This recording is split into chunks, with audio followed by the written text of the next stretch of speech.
After 8 years grinding out a business in Shenzhen, I'd made 6.8 million yuan. But before heading back to my hometown, I told everyone a lie. Said my business crashed and I lost 850,000 yuan. Next day, my cousin I hadn't spoken to in 3 years showed up. Day 3, my cousin I hadn't seen in 5 years dropped by. Day 4, over a dozen relatives camped right at my door. They said they'd help me out by buying my 1.2 million yuan apartment for just 500,000 yuan. I laughed. Back when I was at my absolute lowest, I'd beg them for 30,000 yuan to keep me afloat. Every single one claimed they were broke. Now that they think I'm down and out, they can't scramble fast enough. That chipped worn iron door of the old house? I hadn't pushed it open in 3 years. The hinges let out a harsh, screeching squeal. My mom, Zhang Gilan, was squatting in the yard picking greens. Liu Nian, what are you doing back all of a sudden? Mom, I wanted to come stay for a few days. Did something happen? You don't look too good. Mom, I'll be straight with you. My business tanked this time. The greens slipped right out of her hand onto the dirt. How much did you lose? 850,000 yuan. 850,000? How on earth did you lose that much? Big project I had locked in Shenzhen. The other guy pulled out of nowhere. All the money I put in up front is totally gone. Do you have any cash left? Should we borrow from relatives? No, Mom, come here a second. Mom leaned in close to me. I whispered right in her ear. Mom, I didn't lose any money. I said all that on purpose.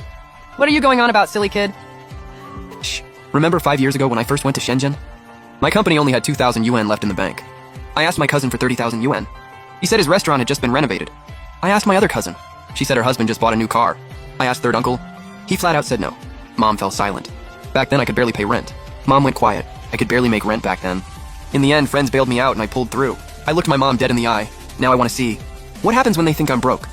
How they'll really act. Mom hesitated for a second, then nodded. All right, I'll play along. Oh, and Mom? I parked my car by the old locust tree at the village entrance. Don't tell anyone it's mine.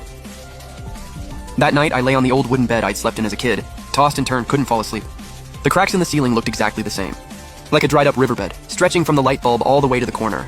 The crickets outside were loud as hell, but they felt way warmer than the car horns back in Shenzhen. Mom probably wasn't asleep either. I could hear her tossing and turning in the next room, and one quiet, heavy sigh. I called out softly, Mom? Remember when I had a really bad fever as a kid? You carried me 5 miles to the town clinic? Of course I remember. It was pouring rain, the roads were so slippery. I tripped and fell. Dropped you right on the ground. You were screaming your head off. It broke my heart. I remember you scraped your knee bad. There was so much blood. But you still carried me all the way to the clinic. Left a scar on your knee after that. It's still there to this day. Stopped hurting ages ago. Why are you bringing all this up in the middle of the night, kiddo? Ugh, Mom, I just mean, you've sacrificed so much for me. When Dad passed away, I was only 15. You raised me all by yourself. Worked at the factory in town. Got your finger caught in the machine once. Wouldn't even buy medicine for it when you got home. Just cleaned it with salt water. I remember all of it. Mom didn't say a word, but I could hear her sniffling softly. Later, when I went to Shenzhen to start my business, you gave me all 30,000 yuan you'd saved over 5 years. Every penny you scraped together month after month. I promised myself that I'd give you a good life no matter what. Silly kid. All I want is for you to be safe and healthy. That's better than anything. I'm not doing this to get back at them, by the way. I just need to see things clearly, so I can live smarter. Get some sleep. We've got an early day tomorrow. I hummed in response and closed my eyes, but memories kept flashing through my head non-stop. When I was 15, Dad lay in his hospital bed, skin yellow and gaunt, held my hand and said, Liu Nian, listen to your mom from now on. When I was 18 and got into college, Mom went around the whole village begging for money, came home with red puffy eyes, but smiled and told me, it's enough, we've got enough. When I was 23, I decided to go start a business in Shenzhen. Mom stuffed her bank book right into my hand. Go, Mom's got your back.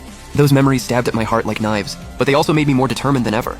The next day, before the sun even came up, I was already out of bed. Mom was already in the kitchen, busy cooking. Congee bubbling on the stove, pickled veggies chopped on the board. Her back was hunched a little more now, and there was way more gray in her hair. It hit me all at once. Mom was really getting old. Mom, let me help you. No. Go back to bed for a bit, she said without even turning around. I didn't leave, just stood in the kitchen doorway watching her.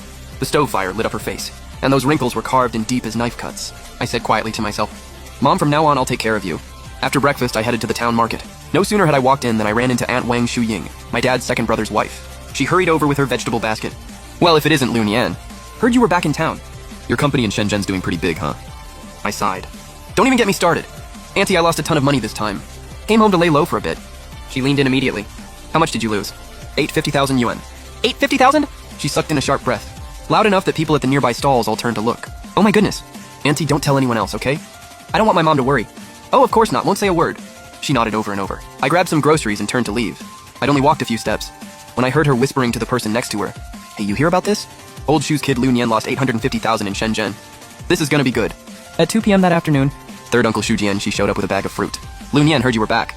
Came to check on you. Third uncle ran a hardware store in town, richest one in the whole family. Third uncle, come on in, have a seat. He sat down and cleared his throat.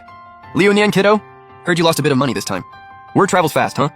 You already heard, third uncle? 850,000 went down the drain. The smile on his face froze for a second. You got any money left to get by? Tight, just barely enough to live on. He went quiet for a few seconds. Look, Liu Nian. Uncle's a little short on cash right now, too. You think you could lend me 20,000 wen? Need to restock my hardware store. I froze. I just said I lost 850,000 wen, and he turns around asking to borrow 20 grand? Third uncle, I can barely save myself right now. I'm drowning as it is. His face turned sour immediately. Stayed less than 5 minutes, then got up to leave. Threw out one line on his way out. Fine. I get it. The second the door clicked shut, Mom walked out of the kitchen. Your uncle never shows up for no reason. I know. 5 years ago, I asked to borrow 30K from him. He said he was short on cash then, too. Now that I lost money, he shows up asking to borrow from me.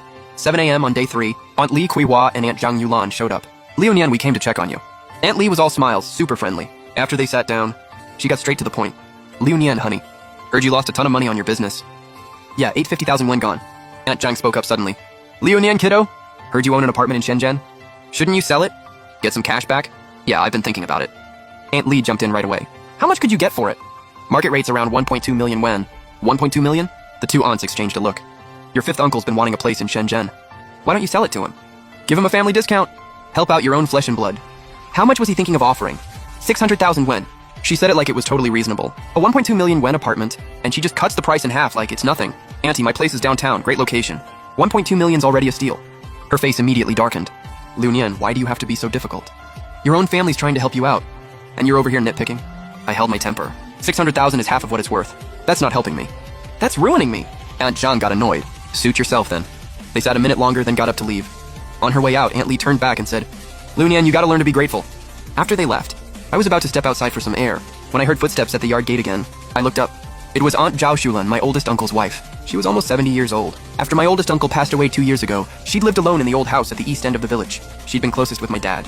Back when my dad was sick, she was the only relative who came to visit him in the hospital. But she was getting up there in age. Her legs weren't what they used to be, so she barely left the house. I hurried over to greet her, helped her into the yard. Auntie, what brings you all the way out here? She walked slow, leaning on her cane, breathing heavy. Liu Nian, honey, I heard you were back. Came to see you. Mom came out of the kitchen with a glass of water. Sit down slow, sister-in-law. After she sat down, she took my hands and looked me up and down for ages. Her eyes suddenly welled up. You've gotten thinner. Way thinner than last time you were home. I smiled and said, Auntie, I'm fine.